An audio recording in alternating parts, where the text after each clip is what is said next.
I'm Richard McCann, a professor in the MFA program in creative writing, and the co-director with Stephanie Grant of the AU's Visiting Writers Series. And it's my pleasure to welcome you to the CAS Bishop McCabe Lecture Series, which this is information which I finally achieved after 28 years of being here, which was founded in 1907 through a special bequest in the will of Bishop Charles Cardwell McCabe, who was Vice Chancellor and Chancellor of the university from 1899 to 1902, to establish a lecture series in the College of Arts and Sciences, a series that features prominent faculty members, notable alumni, that's Amy, and she's been a prominent faculty member at times too, and distinguished, Amy also, scholars, artists, and writers from all disciplines within the college. And I didn't realize this series, the Bishop McCabe series, was so long-lasting. It's incredibly impressive to me. But also, I just want to say it's impressive to me that we have it at all. And I want to thank Dean Peter Starr, who's sitting here in the front, for having so many terrific speakers, and because I biased, so many terrific writers in the series as well. Of course, it's my particular pleasure to introduce Amy Stolz, who graduated. Is Amy, why is she not sitting next to you? Where is she? There you are. Good. It's like, what? I lost track of you, Amy. To introduce Amy Stolz, who graduated from our MFA program in creative writing in 1998, though we often list her on our literature as having graduated in the year 2000. It actually seems to be 1998. I feel you did. I'll write it down afterward. Who's now the director of literature at the National Endowment for the Arts. A position that I think provides one of the best and most interesting perspectives, not only on contemporary American writing, but also on the quite controversial and under-discussed field of public arts funding in the U.S. As many of you know, the National Endowment for the Arts was created in the U.S. by the U.S. Congress and by President Lyndon Johnson in 1965. So this is the 50th year of the agency. Pretty amazing for an agency that's often been under fire, too. 50 years is pretty incredible. And it was founded to nurture American creativity and to elevate national culture. And if one goes back and looks at some of the people who were there at the founding of the agency, I think one has a really strong sense of its place in American culture as well. If it's 50 years since the agency was developed, it's 49 years ago this year that some prominent writers, by which I mean Ralph Ellison, Paul Engel, Harper Lee, John Steinbeck, started promoting the idea of individual creative writing fellowships, and that's quite an illustrious cast from which to be descended, from so many people in the U.S. Indeed, the literature division, which Amy heads, provides numerous opportunities for writers in writing through its Artworks grants, Challenge America grants, and Our Town grants, all of which are for organizations.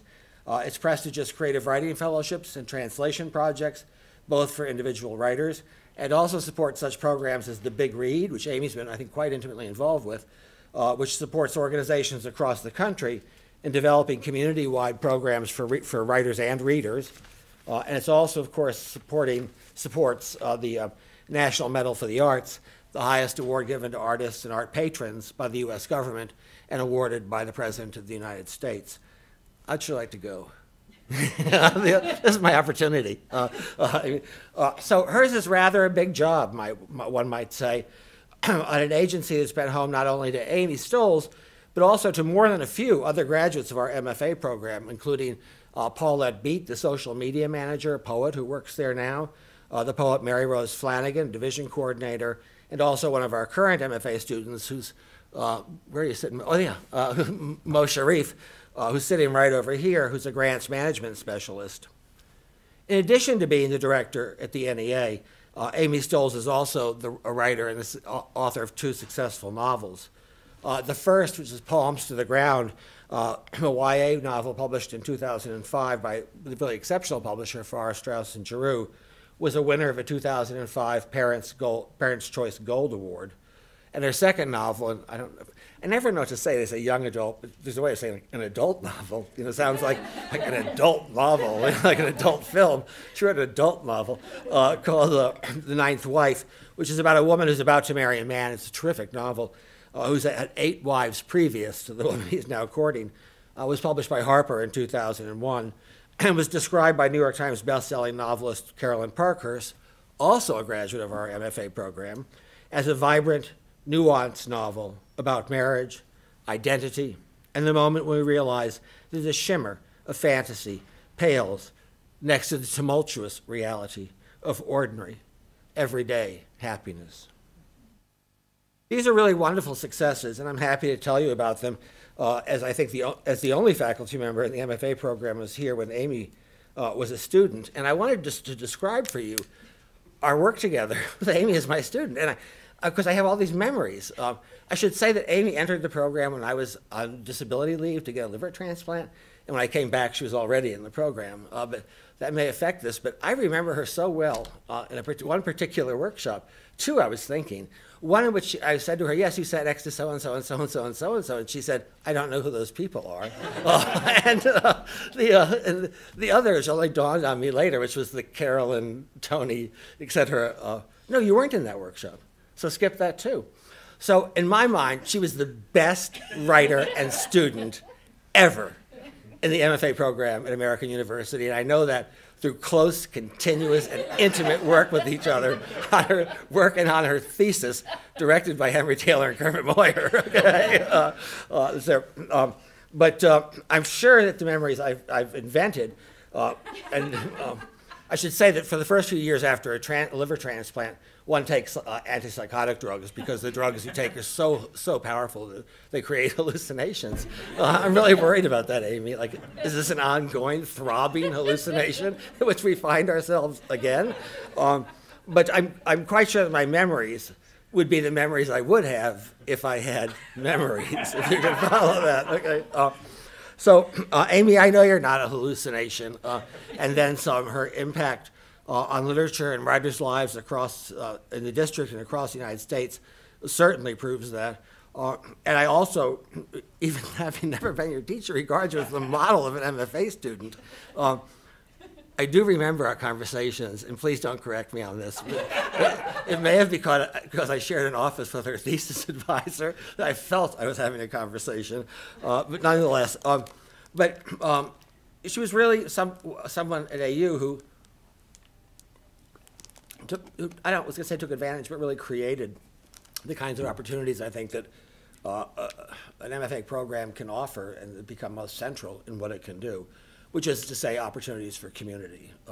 It's now however many years, 17 years since graduation, 17 years since graduation. And I know that for all those years, she's maintained a long friendship with an MFA grad who was just after her, Alex Glass, the well-known and successful principal of Glass Literary Management in New York City, or in her working, as she still does, as a member in a private workshop for women writers that includes or has included other MFA alumni, including Carolyn Parkhurst, Paula Wyman, and Leslie Petrick, who was the original founder of Folio in 1984.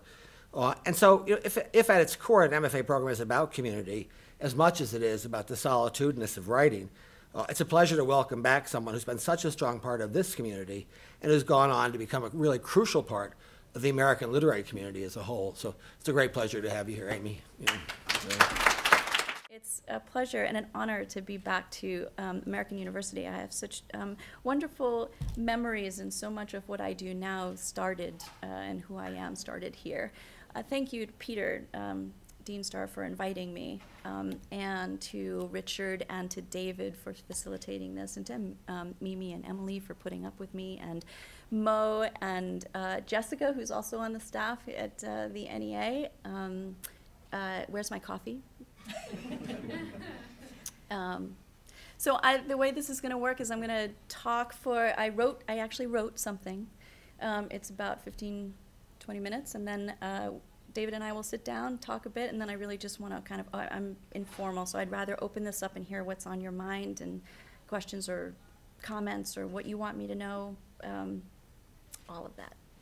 So my talk is called, the title is On Being a Writer in Remission, or how my answer to the question, are you writing, began as a lofty no, then spiraled downward like a balloon farting through its blowhole into no, yes, maybe, wait, what do you mean? Why are you asking? Let me explain. Is this being recorded? I'm sorry, I fell asleep there for a moment. Did you ask me something?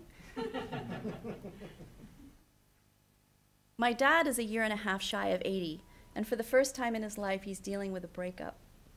After 2 years, his 70-year-old lady friend said she no longer wanted a committed relationship. Friends, she asked. Forget it, he said, and promptly sent back her belongings that she had left at his house.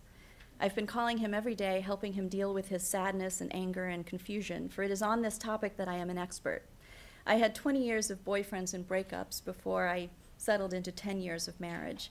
And my dad enjoyed 50 years of marriage until my mom died suddenly and he found himself single and living alone, which he hated. So he found someone to fill the void. And now he's lamenting having to date again, and he's worried that he's not going to be attractive to women because of his heart condition. And I lingered on that double entendre for a good long while, his heart condition. I knew he was referring to his pacemaker and unexplainable shortness of breath, but all I could think of was, how can I not write about this? My last novel tackled the issues of marriage and relationships from the perspective of a 30-something. Is this not the perfect sequel? Or at least worth a personal essay about the changing roles we play in life and what a lovesick grandfather does in lieu of eating a half-gallon of Ben & Jerry's? That's what folks mean when they ask me if I'm writing, isn't it? If they know I wrote a few novels, they want to know, for I get asked this a lot, are you writing? Are you working on a new novel, or at least towards something publishable? I used to shake my head without hesitation, though sometimes with a wistful downward glance of regret, and rattle off reasons why I have no time for writing, nowadays anyway. I mentioned my kids, my boys. They're 3 and 6 years old, and there are days when, from the moment I get home from work to the last excuse we'll tolerate for why they're not in bed, I'm in constant motion.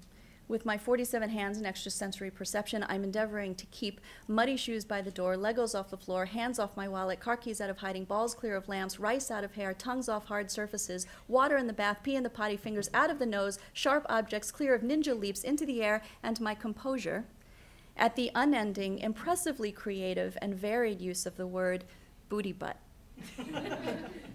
Or poopy butt, butt bottom, or just simply butt. I prefer the word tush myself, but that's a mom's term apparently, as I'm learning that the goal is not to be cute, but to fulfill a certain destiny of the male species. Sometimes at night I make up a story for my kids if they lay quietly under their covers with the lights off. They share a room, so I stand between their beds and use my lulling voice, letting them fill in some blanks until I hear one of them yawn. In a house on top of a mountain, I might say, there lived, and one would say, a teddy bear, the other one, a leaf. If you were to listen in to one of those stories lately, here's what it would sound like. Once upon a time, there was a zombie, a creepy skeleton, and a giant monster bad guy that kills you so you're dead. Goodbye.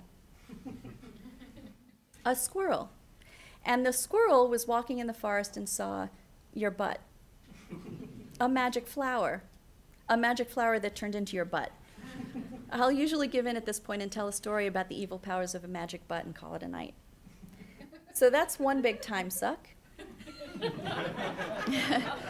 The other is my work at the NEA. Negotiating those two worlds can get surreal sometimes. I might find myself one morning in a suit addressing a group of congressional staffers on the Hill or in meetings with the Library of Congress, and 2 hours later, at my son's preschool at a parent-teacher conference, contorting my suited ass, and I'm claiming that word as my own, into a toddler chair with my knees in my chin, apologizing for forgetting what the sharing theme is week after week. Not too long ago it was something that makes noise. And I thought, well, there you go, just ask him about his butt.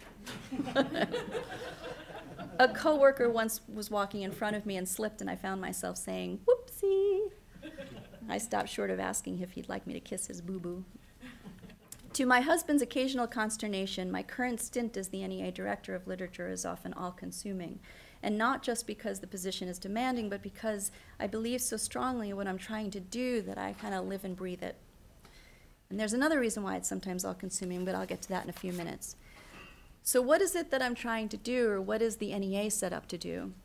In broad strokes, make sure that we live in a literary culture, that our society values diverse and excellent art, that money is not the only driving force of a literary legacy, and that writers from all walks of life continue to write and find an audience. We know based on scientific studies that reading literature reduces stress, makes us more empathetic, can ward off dementia, make us smarter, and is good for job prospects. And yet, according to one of our recent NEA research reports, the percentage of American adults that read at least one book, poem, or play in 2012 dropped to 47%. down from 50% in 2008, and that women are far more likely to read literature than men. So this weighs heavily in my mind. Let me take a few minutes and unpack a little bit more than Richard did. What is it we do and think about at the NEA as it pertains to literature? Our grant portfolio is about $3.5 million. And through our grants, we support translators and writers of fiction, creative nonfiction, and poetry, as well as a wide range of literary organizations around the country, including book publishers, journals, book festivals, reading series, writing workshops, online audio and video initiatives, outreach to prisons, senior centers, and other underserved communities, and service organizations offering career advice and support. We're in contact with these organizations throughout the year, keeping track of what they're up to, and when we can, offering advice and initiating cross-pollination of ideas and expertise. I know some of you are familiar with our Creative Writing Fellowship Program, and I'm proud to say there are several NEA fellows in this room. Yay. Applications are judged anonymously, meaning the reviewers look only at the work sample. The program is designed to level the playing field no matter where writers live in the US, what they've accomplished, or how many followers they have on Twitter. A fellowship is $25,000. We award roughly 35 to 40 a year, which is about 2 to 3% of the applicant pool. When we can, we invite a few fellows to read at the National Book Festival here in DC, which we support and help program. So it's on Labor Day this year. Don't quote me, but so far I think we have Kevin Young, Marilyn Chin, Daniel Alarcon, Ishmael Reed, Jane Hirschfeld, and Gail Godwin lined up. I can tell you that making those initial calls to new fellows has been a favorite part of my job over the years. More so to women, I have to say, as they tend to do more yelling and screaming. I remember one poet said this would finally allow him to stop signing up for paid medical experiments. And a fiction writer who couldn't stop crying said I had caught her at a time when she was on the verge of giving up writing, that the short story she had submitted had been rejected for publication 19 times. I told her one of the panelists had called it a small miracle. I'll also say that it's been a privilege to work with many established writers as judges over the years. One of the most memorable panels was one we held on 9/11. We deliberated in a hotel room because the federal government had shut down. The phones were out and there was nowhere to go, so we being Rick Moody, Christina Garcia, Nicholson Baker, Dave Gooderson, among others, spread out around the room and discussed manuscripts. It was intense. Our translation fellowships are just as prestigious. They're project-based grants to individuals to translate literature from other languages into English.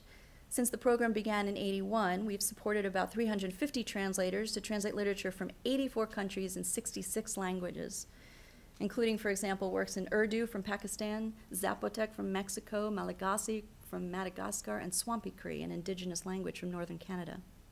You may have heard the statistic that only 3 to 5% of books published in America are books in translation, which means we're not hearing a lot of important voices outside our borders at a time when the need for international first-person perspectives from ordinary citizens are so critical. So this is one area I've been particularly focused on. In addition to our translation fellowships, we published a compact that we think powerful anthology of short essays last year called The Art of Empathy, which celebrates the art and importance of literary translation. Outside of our granting programs, our staff also oversees a few large national initiatives like Poetry Out Loud and The Big Read.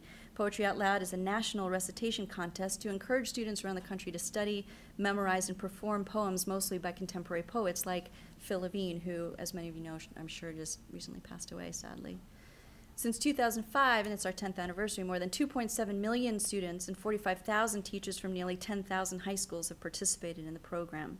And the national finals are this here in DC on April 29th. You should come on down. The Big Read is a program designed to strengthen communities and get folks reading by encouraging residents of one town or city to come together to read and discuss one book. We've also been doing it since 2005, and we've given grants to 1,100 programs in every district and every state. So it's a big hit with Congress.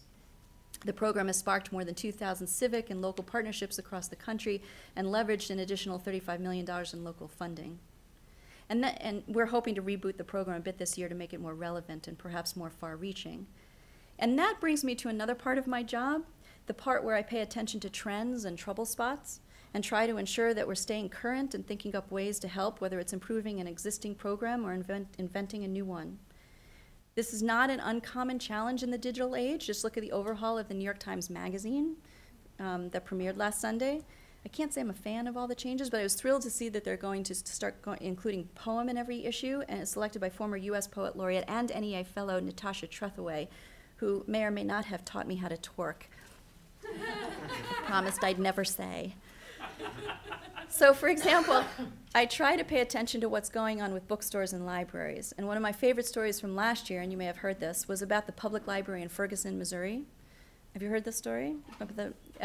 When schools, shops, and city services shut down amidst protests following the infamous grand jury's decision there last November, the library stayed open, offering a safe place for all sorts of people to come and talk. They distributed free healing kits for kids with books about dealing with traumatic events. The word got out, and by the end of the year, it was reported that more than 10,000 people, many of them writers, donated signed books and more than $350,000 to the library, which is 85% of the library's budget for the whole year. I try to also pay attention to offerings at MFA programs and writers' residencies. You may have heard that Amtrak launched a new writers' residency program last year, which was fabulous, though they were shocked to receive more than 10,000 applications. We were called in to help them get their footing, and I ended up being invited to be one of the judges. It was very fun. Go Amtrak.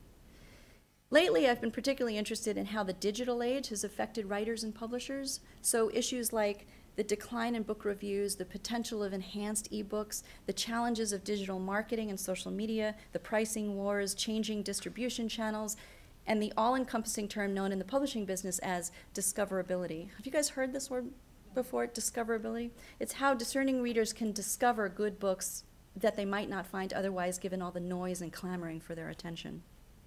I recently assembled and hosted a convening on publishing in the digital age that was really exciting. I had about 20 experts in the room from the three main sectors of the industry: commercial publishing, independent publishing, and the tech world, as well as someone from Amazon and Barnes & Noble. I think that might have been a first, and the media. So Lynn Neary was there from National Public Radio. So we'll be issuing a report from our meeting hopefully before the summer.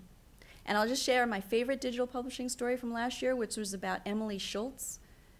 Ringing a bell? No. A writer whose novel Joyland came out 8 years earlier, but suddenly, seemingly out of nowhere, started to receive large royalty checks, larger than she could ever have imagined. As it happened, Stephen King came out with a novel last year called Joyland. And in a push to generate more income, his publisher released it first only in print, so King fans were purchasing Emily's ebook thinking it was his. And when she figured it out, she started a blog called Spending Stephen King's Money and posting photos of a new dresser she brought at IKEA or her husband's new haircut. And when Stephen King found out about her blog, he tweeted, "Emily Schultz is my new hero. You go with your bad self, girl." I figure my next novel is going to be called Harry Potter Eats, Prays, and Loves the Da Vinci Code and 50 Shades of Grey. So, for 30 years, up until last spring, the NEA had been housed in the old post office pavilion on Pennsylvania Avenue, in a historic landmark that Donald Trump is now turning into a luxury hotel. And you'll reportedly be able to stay in my old cubicle for $700 a night. When I was packing up all the old files, I came across an interview with the Pulitzer Prize-winning poet and my predecessor, Carolyn Kaiser. She was the first NEA literature director in the late 1960s. And in fact, there has only been 3 female literature directors in the NEA's 50-year history. The third was Gigi Bradford, who brought me on as an intern when I was a grad student here in '98. The interviewer had asked Ms. Kaiser, too, if she was writing, and she said no, but she didn't plan to give it up. "It's just in abeyance," she said. She went on to say, and I feel this deeply, "As long as I can say to myself that I'm doing what I think is right without having my behavior modified by fear of anybody inside of government or outside, that's all I want. You have to live in a perpetual state of uncertainty, but life itself is a pretty uncertain thing. I have found with this job that I can live uneasily, but cheerfully because it's highly speculative and highly creative." And that right there spoke volumes to me and is the other reason why this job is all-consuming, because it requires creativity. And creativity is what fuels me, whether it's working on a novel or writing blog posts or not writing at all, but dreaming up literary initiatives or making up stories for my kids. I applaud and wholeheartedly support those of you working on a writing project full-time or even part-time, and I'm speaking here to creative writers, academic writers, journalists, what have you. I second all the advice out there to get you to keep at it. Stay motivated, turn off your inner critic, ignore the negative, cranky people who just like to hear themselves fetch, And try not to worry, at least while you're writing, about how hard it can be to get published or find an audience or get tenure. You're brave to do what you're doing, and don't let anyone tell you otherwise. But I'd like to speak to the rest of you who aren't working on a book or essay or poem, and because of that also say, as I once did, that you aren't writing or can't write or even hesitate to call yourselves writers when that wasn't always the case. And even to you folks who are now writing full-time or part-time, because there will likely be a time in your future when your teaching is all-consuming or your days as an MFA student come to an end and you need a job that pays actual money. And in essence, life gets the better of you and you become one of us, writers in remission. With all due respect to the brilliant Ms. Kaiser, I think maybe it's time to stop saying we're not writing or we're not writers and redefine what we mean by writing and being a writer. Is it to have been published? I would argue that some of the best writers I know struggled, sometimes for years, to get their work published before they landed a contract and launched their award-winning writing careers. Weren't they writers before that happened? Are you a writer if you get your MFA degree, like a doctor who just earned his or her MD? I think you'll agree it's not like that in our field, that there are plenty of fine writers who didn't go that route. So I know it can be a struggle to gain legitimacy, whatever that means, through some sort of recognition, and it's easy for someone like me to make this argument when I have 2 novels out, I know that. But I really do believe this sincerely. If you simply pop off a fast tweet here and there, or email jokes to your friends, or find an audience with the most banal, cliched, unedited offerings, I don't believe you when you call yourself a writer. But if, when you pick up a pen or get ready to type on your computer, whatever it is you're doing with words, and you put time into it, if you think about not just what you're saying, but how you're saying it, if you struggle with the words, the arc of your argument, the sound of your story, if you think both concretely and metaphorically, if you write and rewrite and occasionally scream at the screen and try again, if you jettison the perfect paragraph because it doesn't fit, or expand a passage of raw feelings because you have to dig deeper despite the pain, if you look up from your screen and are surprised by how much time has passed, if you're a little nervous or maybe panic-stricken about the birth of your writing to the world and how it will be received, especially by your mother, if you drink absinthe, you're a writer. You're writing in my book. And if you don't write much at all, but you value creativity in your life, whether it's playing an instrument or planning a wedding or building a bionicle, don't ask. It's a Lego thing. My husband's here. I have to throw him a bone. Well, then, I'm speaking to you, too. There are many ways to feel fulfilled, many ways to see life as an artist. About 2 years ago, I was asked to speak to a group of about 15 poets and writers from Iran who were here through a program run by the State Department. I talked about the state of literature in our country and the challenges of getting published and finding audiences. And afterwards, I asked them what their biggest challenge was.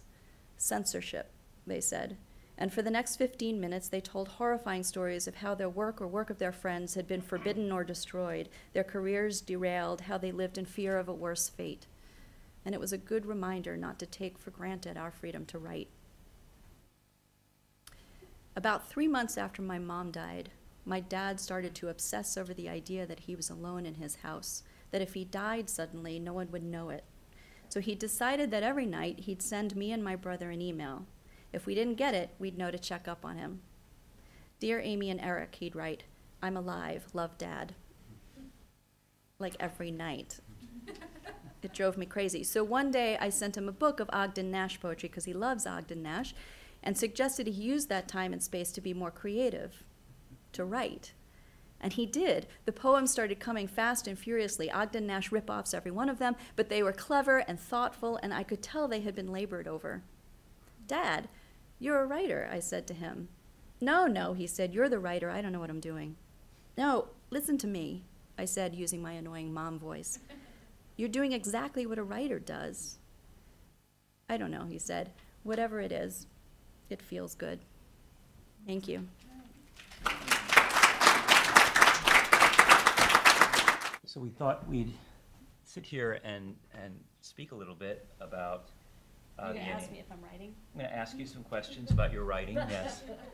Actually, I love Amy's voice. And I was sitting there listening to your talk, and I completely forgot what I was going to ask you. Because I was one of those people that got the call in the middle of the afternoon. I was living in Colorado. It was before I lived in Washington, and it was Amy calling me to give me an NEA grant.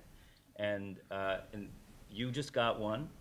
You two got them. So these calls are incredibly important. I mean, I was in the middle of figuring out what I was going to do with the $100 I had left in my checking account. And it's not just about the money, it's about the incredible validation that I comes love with that. those calls. I have gotten marriage proposals. I love you. Did it work out? Like 10 years later, I'm at AWP and someone's walking up going, oh, I love you. I don't know who you are, but that's nice. Yeah. But it's a wonderful thing to have that position in the world and to be a part of the choosing. So you actually sat with Rick Moody and others and chose the writers, or were you more a facilitator No, I mean, at that I'm point? more of a facilitator. I put together the panels, and that's an art in and of itself because I have to make it diverse and representative of the country. So when I invite them, so it's sort of like planning the making it all come together. But then they do the deliberation. That was an intent. I mean, I used to say I spent an entire day in a hotel room with Rick Moody, Dave Gruderson, and Nichols and Which would Baker. have been fun. Under different circumstances. But Jay Melder, who was a graduate of our Yes. program, was involved in that process, Yeah. and he, at the time, was a student of mine and would come back and tell me about, he wouldn't divulge secrets, but Oh, good. he would tell me about this process that he was allowed to witness, which was a pretty incredible thing. Yeah, because it's anonymous, so they really are talking. I have, at the beginning of every year, I call out my counterparts for the other awards. So I'm friends with all of them. So, Harold, the executive director of the National Book Foundation, the National Book Awards, and I talk to the Whiting folks, and we horse trade. I mean, it's not so much that we recycle the same people. We are all interested in bringing new people in every time, but it's a lot of work. If you invite her, I get these two, that Yeah. kind of thing.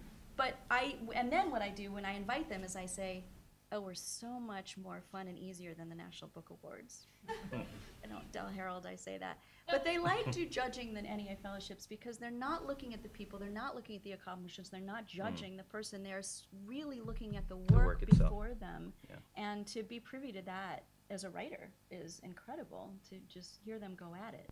you Right, know? your people have already gone through the process of determining whether they're eligible, and then all of that stuff is off the table, it's just the writing itself. Right. So I love the story about the small miracle.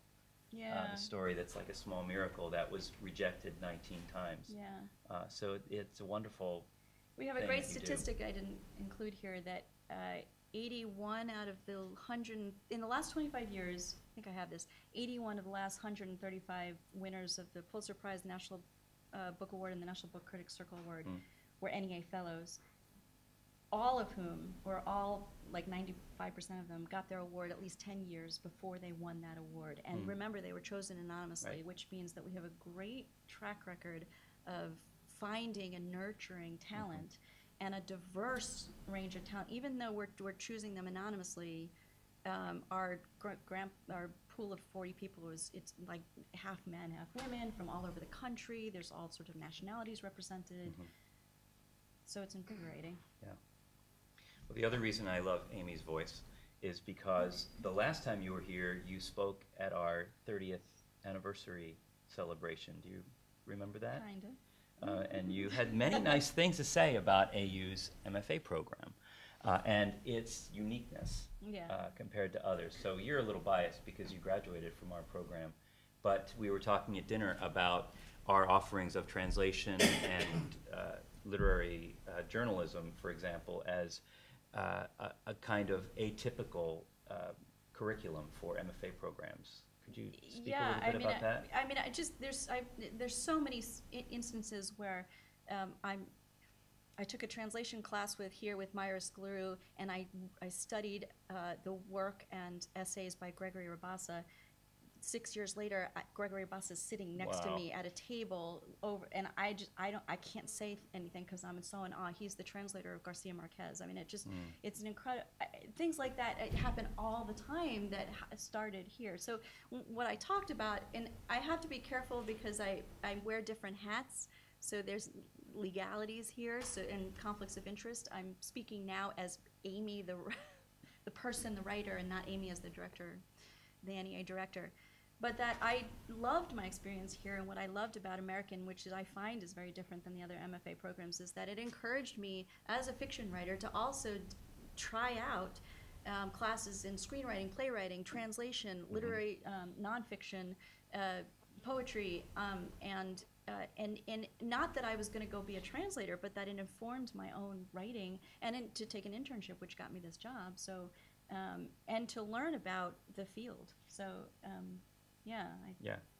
And the other thing that came up at dinner and that we've talked about in the past is the development of a community within your MFA experience. Could you talk a little bit about that? Because, as Richard said, Carolyn Parkhurst and Paula Wyman, who's publishing a new book Yep. in the coming months, are part of your small community of close readers. Yeah, because my novel wouldn't be out here if it wasn't for them. So I met them all at grad school, and we were in a writers group together, Leslie Petrick, and it was at different times. Susan Cole was in that group, E.J. Levy, who I knew taught here. So there was, and we workshopped it, and we were very good about it. I think they're nice to still include me. We're still like going to dinner, but I think they're probably doing it behind my back because they don't want to make me feel bad. But they're like, and they're leaving me in the dust because they're all publishing, and Leslie won the Drew Hines and all that. So at some point I'll catch up.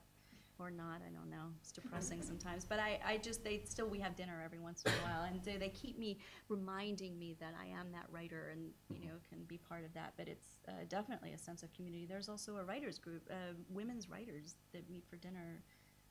It's important, I think, to cultivate a community because you can be very solitary. It's very scary. It's scary until you go to AWP and then you don't want to write again. I mean, After 11,000 3 days, people yeah. at this conference. I'm like, oh my God. But it's very Oh, scary. my. After you get your MFA, you think, now I'm going to stop writing because I don't have a workshop to push me, and I don't have prompts, or I don't have a mentor who's going to be asking me where the next pages are coming from. And then these things, Right. they tend to develop naturally among the friendships that you make in the MFA program. But then sometimes you go out. Did you actually make the point to bring everyone together, or did it happen I as was a natural invited extension? into the writers group, so Oh, you were. that was great. But I think I also had an exchange that happens too, where you can have it happen online, where you find one person where you can exchange work. Right. But it's important to have readers, I think, before you go out with it. Right, send it out there without knowing. Well, Right. I'm sure that people have some questions, and I want to save some time for those in the audience who might have questions for Amy. Marianne. So I feel like discoverability, this is a new word to me. This is huge and great. It's my problem. It's the huge crisis. We have so little time, so many books. Any good ideas? Is there like a great new app? There is actually, but just about discoverability, it is. I can't tell you that is the new buzzword in my world, discoverability, because remember, this is what publishers are facing. Publishers and agents and everybody who actually are working for you to get you, they love you guys and are trying to get your work out there. They're dealing with this too, and it's hard because they're still doing what they needed to do. It's not that print is going away, which is a good thing. So now they're doing print and ebooks, and they've got to figure out how to get the books into bookstores and sell it online, and then they got to do their websites, and then they have to do their own social media and tweeting, and also encourage their authors to do it, and then they have to keep up with the latest apps and which mobile devices they have to use, and no work is going away. It's just the work keeps piling it on, and nothing's turning into earned income, so it's a terrible business model. And in the meantime, their books are still not being found, because how are you supposed to find them when there's so much thrust at you? You might, the awards help, but those are paltry, it's like, why you should only read. So there are individual ways that publishers and authors and folks are dealing with this. What comes to mind actually is NPR has a new book concierge app. It's my favorite one. Wow. And let me just say that there was a collective and huge sigh when Jon Stewart said he was going off in the book industry, because there is no better bump to some books than Jon Stewart's bump to sales. When Jon Stewart said he was going away, suddenly NPR became it. And I'm not talking about for like a lot of the books in our world, in the nonprofit, but in general. NPR has that listening audience that buys books and wants to know about good books and from emerging writers. And so they have ramped up their book coverage to such a degree it's exciting. And one of the things they have is that they just did in the last year or two is it's called the Book Concierge. Google it, NPR Book Concierge, and you go on and they have all these categories where you can say, and it's not just what's your favorite from the last year in fiction, poetry. It's not just that. It's like fantastic writing, and then books come up, and then Wow. it's like great for book groups, and books come up. Like they have these great categories. They really thought it through. So that comes to mind. There are other things like that too. But it's the thing that everybody's trying to tackle. How do you get out there?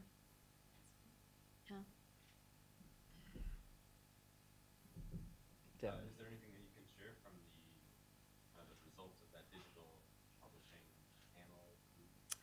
Yeah, I'm still going through the notes. We had, I think it was interesting in the sense that I don't think this was done before, where the New York commercial publishing world is very different than the small press world, which is very different than the e-book, digital tech world. And this was the first time that we brought all those groups together to talk, and we arranged it so that the people who were there were basic literature lovers. So even though they were coders, in the tech world, they were literature majors in college, and they had, and I also said that they should not be doing their, coming with their own agenda. This is for the good of the country. So, everybody was there. My Amazon guy was there, Barnes, and everybody was there to think for the good of the country. And we started off talking about the challenges and opportunities that are presented. I mean, there are, at the very basic level, there are fantastic books, but we're not hearing about that, like with this, but this. We're not, this is a problem. The book reviews are going away in major publications, but there are websites and bloggers and Goodreads. So More than it's ever. Amazon is doing some good. They are making literature more accessible, but they're keeping it close in and not sharing their data. So I mean, it's that's a lot of what they talked about. The afternoon session was about, which was fun. Which I said, let's say you had $250,000, $5 million, unlimited funds. What would you do? And they went to town. They kind of came up with all sorts of, from the website and the portal to compete with Amazon, to just sort of basic programs to bring communities together, or to, sort of Goodreads is owned by Amazon. I don't know that is affects anything, but the one thing it does do is that it's not necessarily shareable data. And the reason why data is important is because if we don't know how people are responding to books, then we don't know how to sell to them, right? There's a problem that nowadays you are preaching to the choir. So Amazon, if you go into Amazon and you like this book, Amazon will say, well, you like this book, you'll like these. They are not branching out. There's no mechanism for someone to say, well, you like this novel, you might like this book of poetry in translation too. They don't have that algorithm. It's So we just need those to- who bought this also bought this. Yeah, Goodreads is doing that, is that way too. So we're trying to figure out ways of cross-pollinating and reaching out. So that was a lot of the discussion. How to bring libraries into it, and making them aware, because they're the best ones to reach out to local communities with programming, and so lots of good ideas. I'm not sure, which will happen. There is a new website being launched at AWP by a huge number of nonprofit presses and small presses called LitHub. That seems to be pretty exciting, like the go-to place that might compete with that. Who knows if it's going to pick up? So, I don't know if this is answerable, but I'm thinking about the effect of all the changes in the industry and the way it might be affecting how people write prose.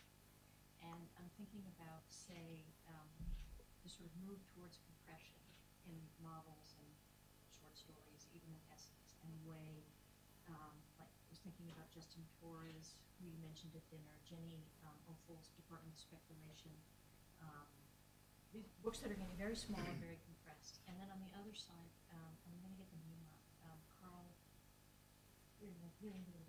Nosgard, Scandinavian from writing the by struggle. archipelago, yes, Right, right. You know, the- 3-volume, Right, and this movement towards a kind of moment-by-moment chronicle of being alive in Mhm. prose, and these books that are massive. And is there any, My you struggle. know, do you have any comment on sort of technology and how the technology might be affecting, you know, contributing There, to this? trends, I would say, I mean, there for a while, we weren't seeing Karl Nosgaz. So this is a translated novel by Archipelago Books, and it's in 3 volumes, and it's thick, and it's like the chronicling in minutia about a chronicling like Ulysses kind of thing, like the day.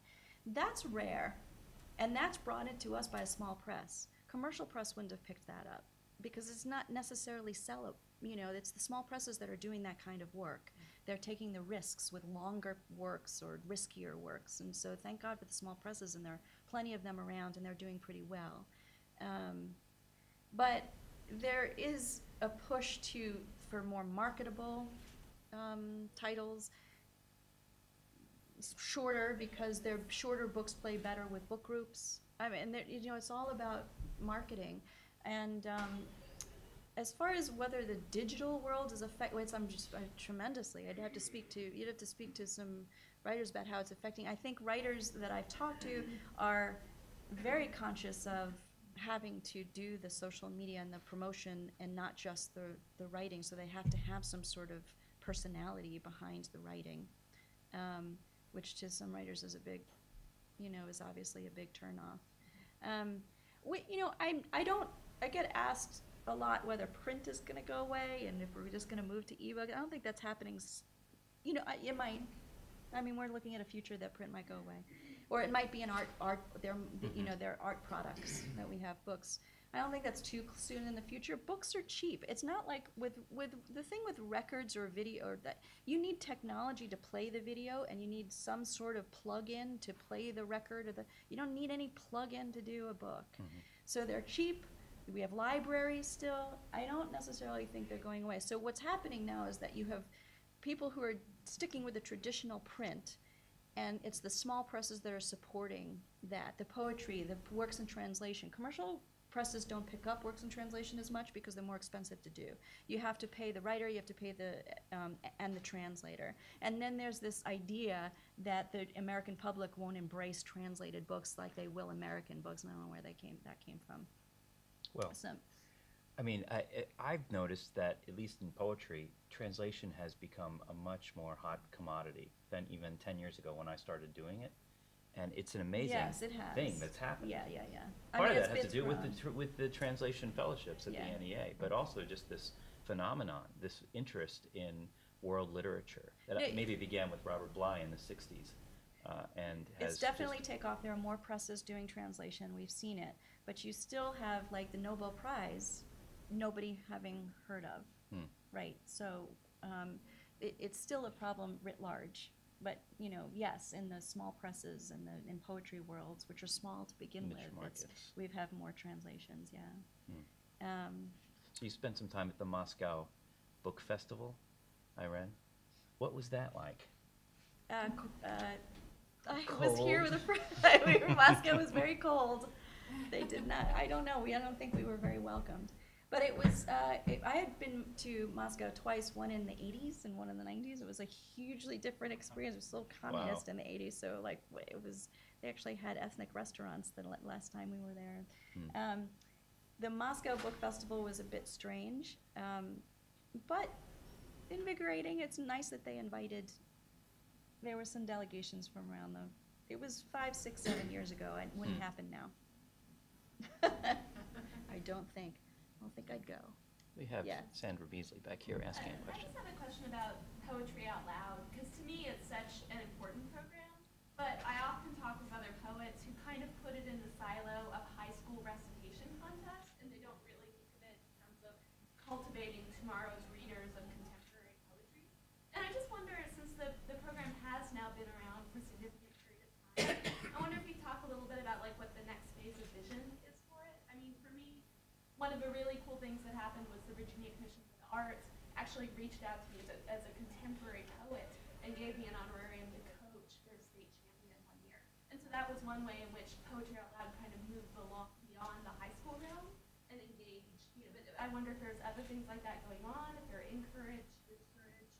You know, I was just curious to hear you talk about it. We're thinking about it. I mean, the Poetry Out Loud program is specifically focused on kids, you know, the high school students. So there is no thought to bringing Poetry Out Loud to the adults. Whether you're asking whether we're tracking, it would be interesting to track if the kids who are doing the contests and the poetry continue to read poetry. I don't know that we know that, but I would hope so. But it is a program with the theory that if you get them young, then and encourage them to read and get into the poetry, that they will stick with it.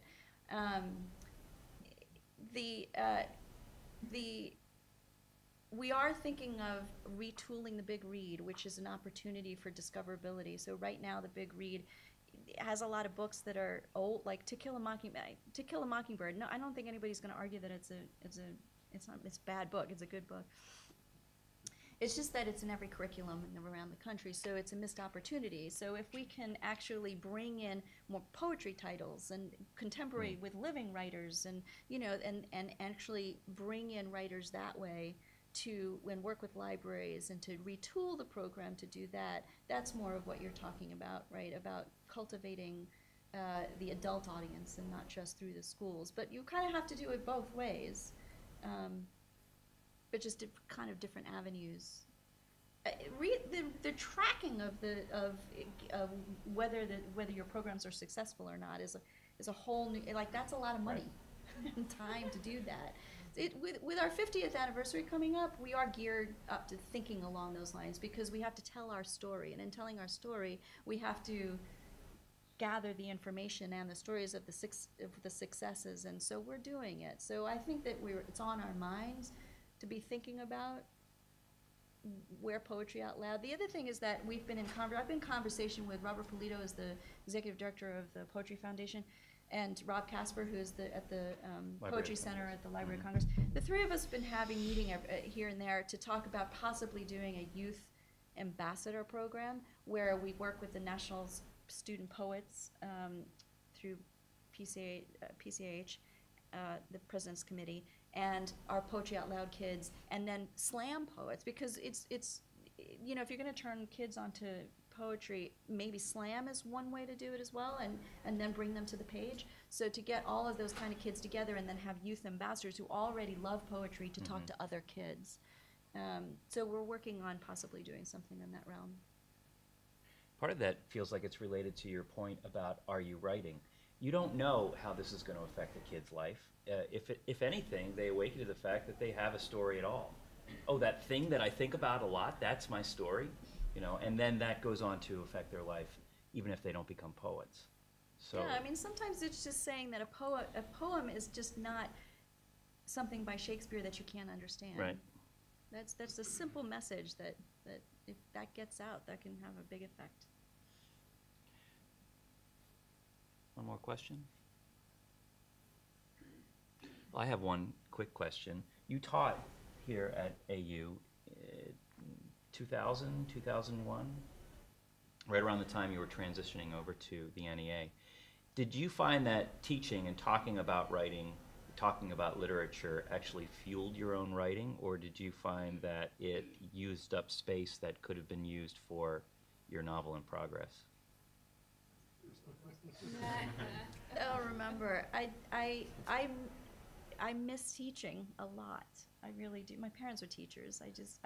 When I came here early to the campus, because I haven't been back here for years, and I walked over to Gray Hall, and I just sort of, I got emotional. And but I was thinking almost not so about being a student, but being a teacher here. Yeah. That's what I really missed.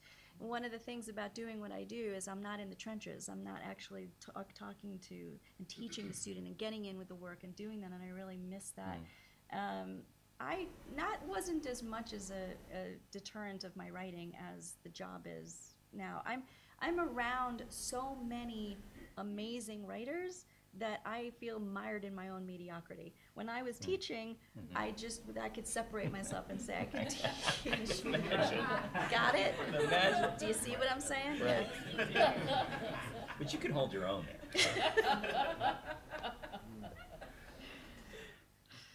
Well, thank you, Amy, so much for a You're wonderful welcome. evening.